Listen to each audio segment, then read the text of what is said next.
মা ওই জিনিস যিনি বাচ্চার জন্য সমস্ত ব্যক্তিত্বকে বিসর্জন দিয়ে হাত পাততে পারে। আপনি 5 স্টার হোটেলে রাতে 2টা বাজে যান, কোটি টাকা নিয়ে যান, লেখা আছে নো ফুড, আর আপনি আপনার মায়ের কাছে যান, রাতে 3টা বাজেও খাবার আছে, ভোর 5টা বাজেও খাবার আছে, সকালের পরেও খাবার আছে, বিকাল 3টা বাজেও খাবার আছে।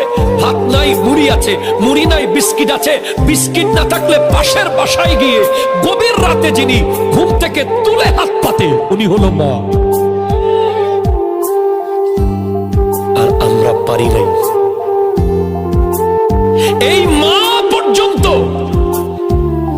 যে মায়ের কোন তুলনা পৃথিবীতে হবে না, কিন্তু যেদিন কিয়ামতের জলজলা হবে, ইজা জুলজিলাতিল আরদু জিলজালাহা হবে, সেদিন মা কোল থেকে বাচ্চা ফেলে দিয়ে দৌড়ে চলে যাবে।